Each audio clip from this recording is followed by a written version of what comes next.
पुन्हा खामगावमध्ये अमानुषपणे जीवघेणा हल्ला बौद्ध तरुणावरती झालाय।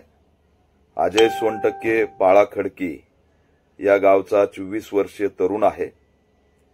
शेतात नांगरणी केलेले ट्रॅक्टरचे 5000 रुपये मागितले म्हणून जातीय गावगुंडांनी त्याला बेदम मारहाण केली, जीवे मारण्याची धमकी दिली। रक्तबंबाळ अवस्थेमध्ये सर्वांसमोर त्याला मारत राहिले। अशा पद्धतीने दहशत निर्माण करण्याचं काम खामगावमध्ये जातीवादी प्रवृत्तीकडून सुरू झालेलं आहे।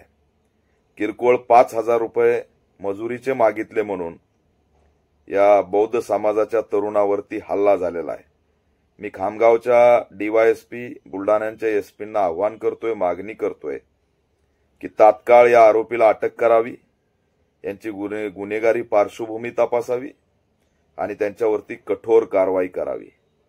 पीडित अजय सोनटक्के हा जखमी आहे, त्याला चांगलं आरोग्य आणि इलाज देण्यासाठी प्रयत्न करावेत।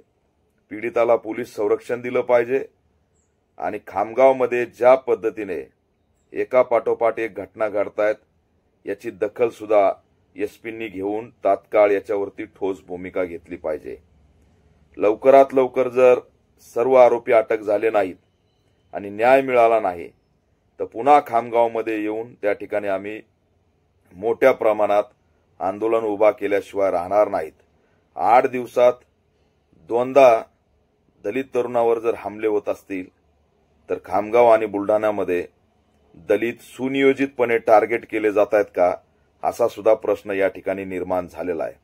गृहमंत्र्यांनी सुद्धा तात्काळ या सर्व घटनांची दखल घ्यावी अशी सुद्धा मागणी आम्ही करत आहोत।